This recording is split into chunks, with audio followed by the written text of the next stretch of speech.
Poverty is a social issue that affects millions of individuals around the world. Children, in particular, are extremely vulnerable to the effects of poverty. According to the World Health Organization, extreme poverty is the biggest killer and the greatest cause of poor health outcomes and suffering. Mahatma Gandhi once said, "Poverty is the worst form of violence." Thinking of poverty as violence shows how it actively causes harm and how the problem is larger than just the money you earn. Poverty reaches into every part of life. Poverty is a person's inability to access basic needs for survival. Childhood poverty involves the significant lack of basic requirements for healthy physical, mental, emotional, and spiritual development. Poverty affects a child's overall health and well-being. It is a cyclical effect that is passed from one generation to another. It is a continuous cycle that is difficult to break. Childhood poverty is present in every society. 1 in every 6 children in Canada and 156,000 children in BC are living in poverty. Since 1989, the plan to eradicate childhood poverty in Canada has failed. Childhood poverty affects a child's overall health. It increases their risk of malnutrition, chronic health issues, behavioral disorders, and developmental delays. The impact of poverty goes beyond material deprivation and contributes to social isolation and depression. According to the Public Health Agency of Canada, health status improves with level of education received. Education will directly affect their socioeconomic status. Education contributes to health and prosperity by equipping people with knowledge and skills for problem solving and helps provide a sense of control and mastery over life circumstances.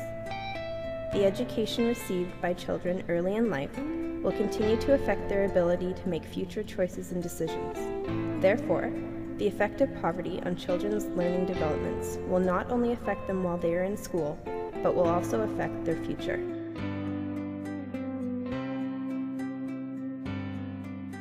The effects of poverty are seen by educators in their classrooms. Teachers have an important role to help eradicate poverty through the provision of education. Teachers are the children's first contact to resources that will hopefully aid with the children's development. Therefore, educators have an important role to continue to advocate for their students and their needs. Children are dependent on others. Therefore, it is important to recognize inequalities faced by children living in poverty. Raising awareness about the needs of the children will foster change that will help children and their families defeat the effects of poverty.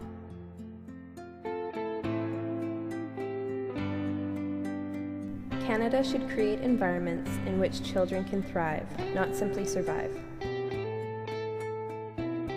The Canadian Teachers Federation states that many low-income children experience reduced motivation to learn, delayed cognitive development, lower achievement, less participation in extracurricular activities, lower career aspirations, interrupted school attendance, lower university attendance, and increased risk of illiteracy, as well as higher dropout rates.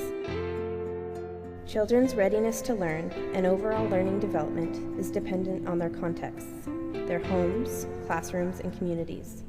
In a project that studied 5-year-old Canadian children's readiness to learn, children from lower-income families are less likely to be read to by their parents and to participate in extracurricular activities such as joining sports teams.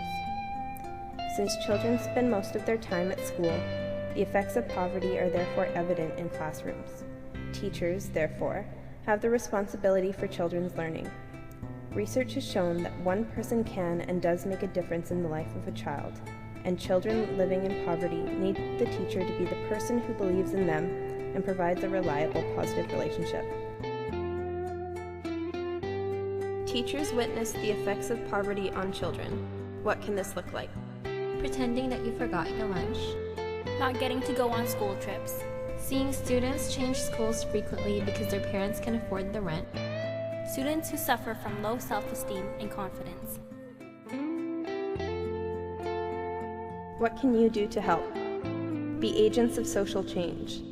Be aware that poverty exists and is around you. Recognize the signs and behaviors of children living in poverty. It might not be as obvious as you think. Poverty does not mean ignorance. Challenge your students and have high expectations of them. Spend more time with your students. Listen to them and learn about who they are as individuals. This will help you recognize their learning needs early in their education. Fight for having smaller class sizes. If you notice that a student doesn't have lunch money, advocate for a free lunch program. Create a non-threatening learning environment. Be sensitive about the potential for embarrassing your students. Praise their success at school, not what they possess. Create opportunities for students to broaden their experiences, but avoid making them costly. Provide students with access to school supplies, computers, books, and other forms of media that they may not have access to at home. Promote positive relationships. Develop classroom activities in class that emphasize teamwork among the students. Children growing up in poverty often experience social isolation and loneliness. Work with parents. Families also need to provide early interventions at home to promote better outcomes for their children. One way of doing this is teaching parents about how they can help with their children's homework at home. What does this all mean? Know that you can make a difference. You can change a child's life.